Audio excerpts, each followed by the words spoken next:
आप देखिए एनिमल्स में बैक एक नहीं होती है। सो एनीबडी जो इरेक्ट वॉक करेगा उसको बैक एक कभी ना कभी जिंदगी में होगी। पोस्चर आजकल एक बहुत कॉमन कारण बन गया है कि सारा दिन झुक के मोबाइल देखना, कंप्यूटर पे काम करना। पोस्चर गलत एक पोस्चर में हम बैठते हैं, एक जगह पे बहुत देर बैठना और एक जगह पे बहुत देर खड़े रहना बैक के लिए खराब है। कि जैसे आप बैठते हैं कंप्यूटर पे काम कर रहे हैं तो अपना जो भी वर्क स्टेशन है उसको हाई लेवल पे रखिए ताकि आप नेक लेवल पे काम करें, आपको नीचे देख के काम ना करना पड़े। हाथ अपने दोनों साइड पे होने चाहिए, सर को नीचे रेस्ट करिए और अपने हिप्स को, पेल्विस को उठाइए few inches of the floor. आपके हील्स फ्लोर पे हैं, आपके शोल्डर्स नहीं उठ रहे, आपकी सिर्फ लोअर बैक उठ रही है। उसको होल्ड करिए जितना भी कर सकते हैं। स्टार्ट काउंट की 5 तक और धीरे धीरे 10 की काउंट तक लेके जाइए, फिर इसको नीचे ले आइए। सेहतनामा में आज बात एक बार फिर बैक पेन पर। बहुत सारे लोगों को प्रॉब्लम हो रही है, स्पेशली विमेन जिन्हें कई बार पोस्ट प्रेगनेंसी के बाद, या फिर लड़कियां हैं जिन्हें पीरियड्स के दौरान बैक पेन होता है, या वो महिलाएं 40-50 प्लस जिन्हें सिवियर बैक पेन हो रहा है, कमर में दर्द हो रहा है। ऐसा क्यों होता है और क्या इससे बच सकते हैं, और अगर हो रहा है तो क्या किया जाए? डॉक्टर मनपाल नरूला हमारे साथ हैं, वो बताएगी। बहुत बहुत स्वागत। मुझे लगता है कोई भी लड़की या कोई भी महिला जिसे कभी बैक पेन ना हुआ हो, होता ही होता है, कईयों को ज़्यादा है। लाइक आई सेड कि पोस्ट प्रेगनेंसी बैक पेन की शायद अलग वजह होती हैं। पीरियड्स के दौरान कई लड़कियां शिकायत कर रही होती है बैक पेन की, 40-45 के बाद परेशान है, बैठ नहीं पा रही हैं, बैक पेन हो रहा है। सो बैक पेन की वजह क्या होती है? देखिए पहले तो समझना ज़रूरी है कि ये जो बैक है ये एक ह्यूमंस के लिए एक पर्टिकुलर कंडीशन है, क्योंकि हमारा erect, this is the price पे हम पे करते हैं क्योंकि हमारा पोस्चर इरेक्ट है।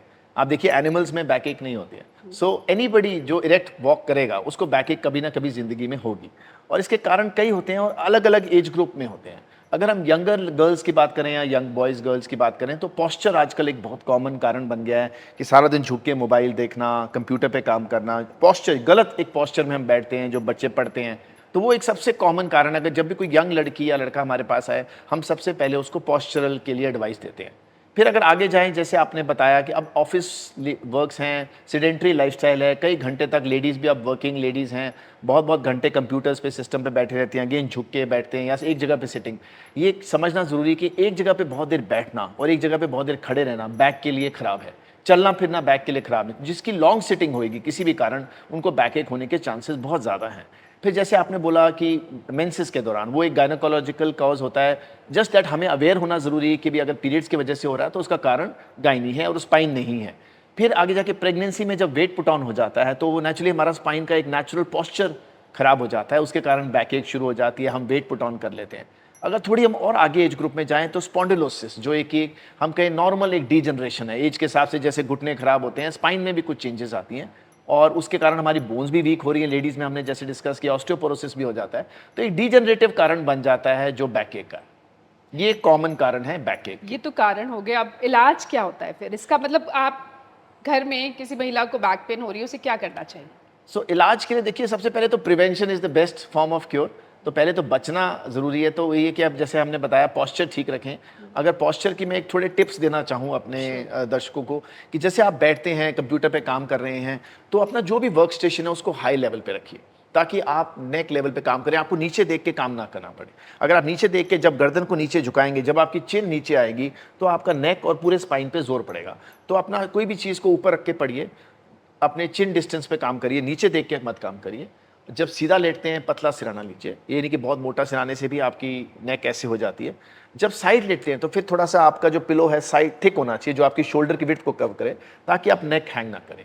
सो ये एक सिटिंग पोस्चर में बोल। अगर आप चेयर पे बैठे हैं बहुत देर काम करें तो आपका जो चेयर है वो अर्गोनॉमिक होना चाहिए, उसका बैक का पीछे का जो आर्च है वो सपोर्टेड होना चाहिए। कोशिश करिए अपने, अगर आप बहुत देर ऑफिस में बैठे हैं तो एक स्टूल रखिए पैरों के नीचे ताकि आपका पैर थोड़ा सा रेज रहे, तो आपका जो नी है वो आपके हिप से थोड़ा ऊंचा रहे। तो अगर आप ऐसे बैठे हैं विद दिस पोजीशन और आपकी चेयर पूरी सपोर्टेड है, आपके सपोर्ट है, या तो आप बिल्कुल आगे होके बैठिए और सीधा बैठ के काम करिए, या you should go right back ताकि आपकी जो बैक है वो आपकी चेयर के साथ पूरा कंफर्म करे, या एक रोल्ड शीट हो। अगर आप ये सब करेंगे तो आपकी सिटिंग पोस्चर्स ठीक हो सकते हैं, जो मैंने पोस्चर का कारण बताया।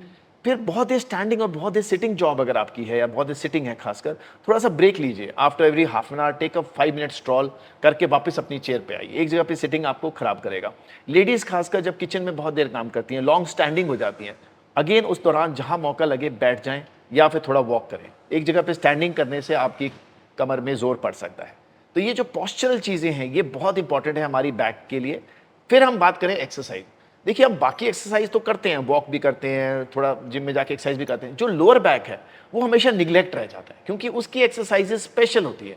अगर जब तक कि आप अपने बॉडी को 10 मिनट नहीं देंगे वो स्ट्रेंथनिंग के लिए, आपकी कमर आपको तंग करती रहेगी।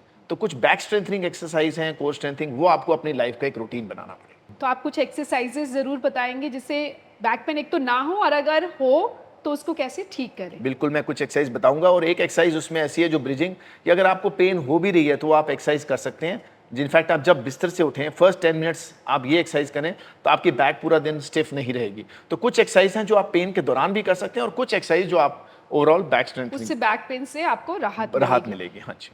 तो किन सिवियर केसेस में आपको बैक पेन में आपको डॉक्टर के पास जाना चाहिए, और फिर आप डॉक्टर्स क्या क्या करते हैं। ये बहुत इंपॉर्टेंट क्वेश्चन है। देखिए अगर थोड़ा सिंपल स्प्रेन्स एंड स्ट्रेन्स है तो डेफिनेटली आप 4-5 दिन का रेस्ट करके, थोड़ी मसल रिलैक्सेंस लेके, थोड़ा हीटिंग पैड लेके आप अपना काम शुरू कर सकते हैं। यहाँ पे मैं एक बात ज़रूर बताना चाहूँगा जो मैंने आपके पिछले एपिसोड में भी बताया था कि आपकी जो जब किसी को बैक पेन हो कोई भी, वो जो बेड रेस्ट का कॉन्सेप्ट है वो अब खत्म है। अनलेस आपने अपने बॉस को एक मेडिकल सर्टिफिकेट देना है कि मुझे काम पे नहीं आना, तो वो एक फर्जी सर्टिफिकेट बनाना हो तो बात अलग है। बट जोक्स अपार्ट, हमारे लिए इंपॉर्टेंट ये है कि एक्सरसाइज करना जरूरी है।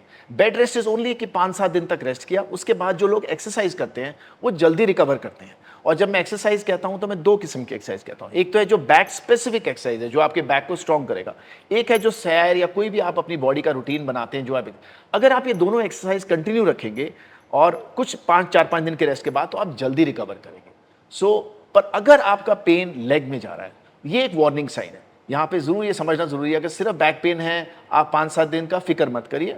पर अगर आपका पेन परसिस्ट कर रहा है बियॉन्ड 2 वीक्स, या मोर इंपॉर्टेंटली आपका बैक का पेन लेग में जा रहा है, जैसे एक या राइट लेग में जा रहा है या लेफ्ट लेग में जा रहा है, जब आप आगे झुकते हैं तो एक करंट सा जाता है, या पैरों में कुछ कीड़ियां चल रही हैं, पैरों में कुछ सुनपन आ रहा है, झंझनाहट है, पैरों में सुनपन आ रहा है, या ऑफ कोर्स पैरों में अगर चलते हुए या बैठते हुए, इवन बैठते हुए भी, झुकते टाइम बैठते टाइम भी, या फिर आपको पैरों में कुछ वीकनेस लग रही है, तो डेफिनेटली इमीडिएटली अपने डॉक्टर के पास जाइए, क्योंकि वो एक स्लिप डिस्क की निशानी है। और जो स्लिप डिस्क है, प्लीज रिमेंबर, ये एक्सरे में नहीं आती है।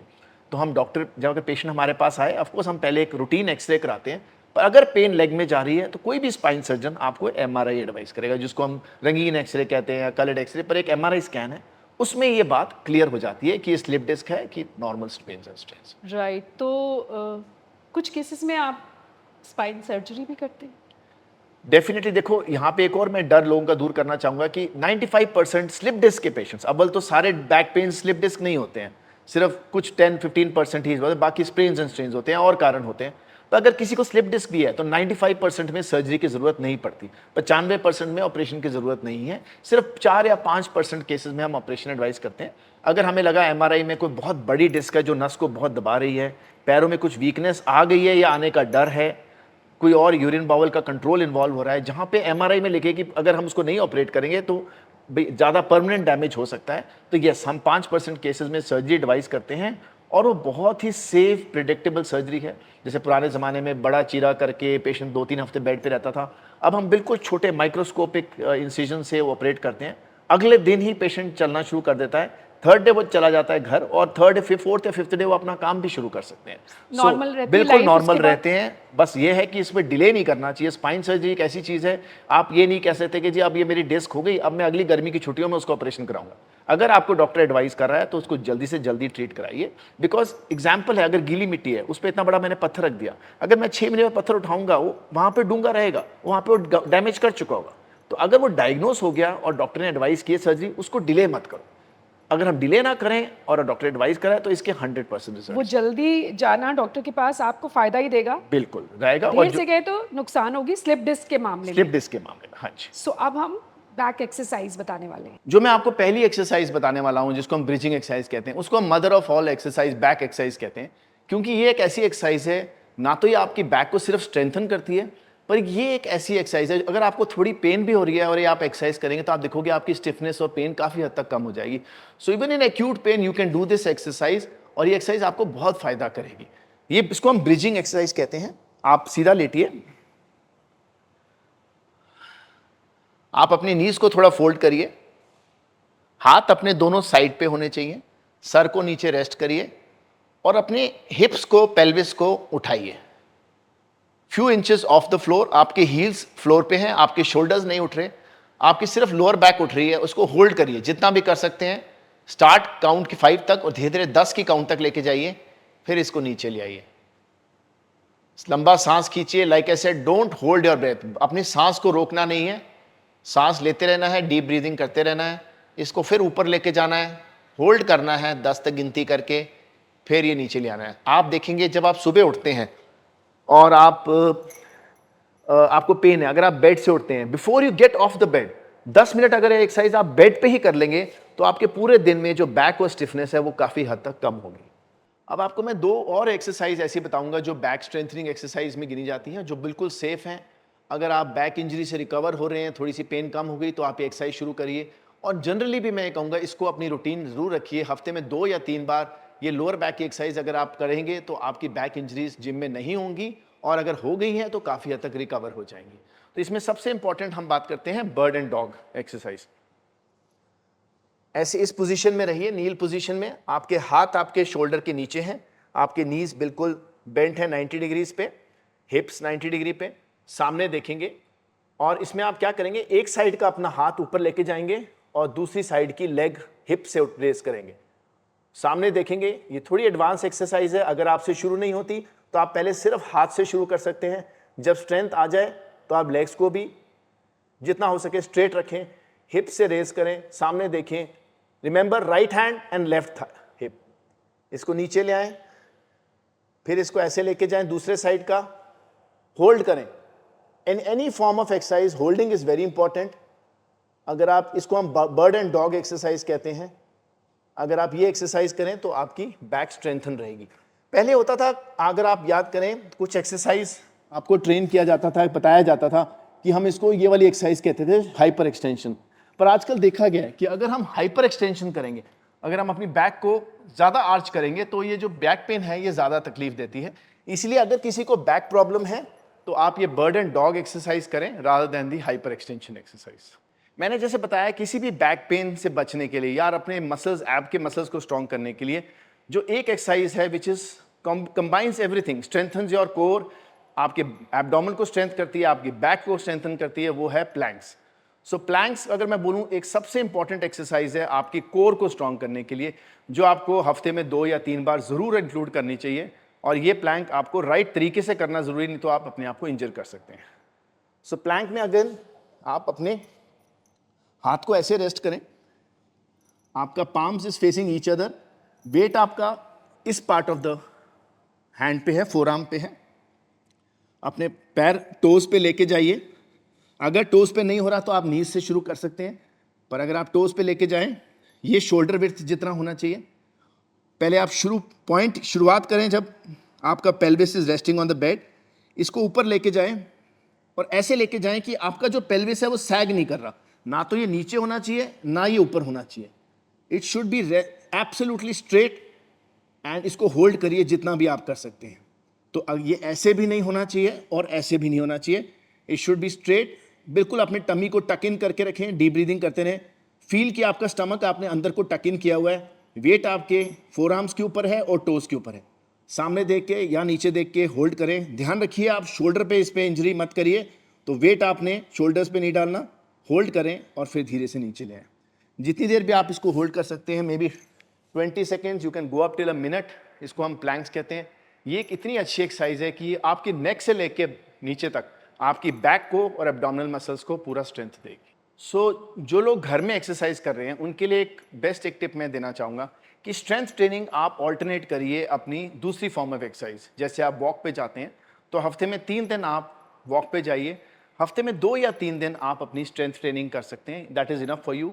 या अगर आप बॉडी पार्ट को डिवाइड करना चाहते हैं तो एक दिन आप अपना सिर्फ लोअर बॉडी लेग्स का वर्कआउट करिए, या और एक बार अपने आप अपर बॉडी का वर्कआउट करिए। पर strength training more than 2 to 3 times a week, इससे ज़्यादा आपको करने की ज़रूरत नहीं है। बाकी 3 दिन आप अपना वॉक या कोई form of cardio, it could be any, आप चाहे साइकिलिंग करते हैं, स्विमिंग करते हैं, आप वॉक पे जाते हैं, कुछ भी एक अपना कार्डियो जिसमें आपका हार्ट रेट, सी वेरी इंपॉर्टेंट, हम सिर्फ स्ट्रेंथ ट्रेनिंग की बात नहीं कर रहे, ओवरऑल फिटनेस के लिए आपको अपना कार्डियो भी करना ज़रूरी है। कार्डियो आप ट्रेडमिल है घर में, कोई क्रॉस ट्रेनर है, साइकिलिंग है, वो कर सकते हैं। या सैर पे जा सकते हैं, और हफ्ते में 3 दिन स्ट्रेंथ ट्रेनिंग बहुत है।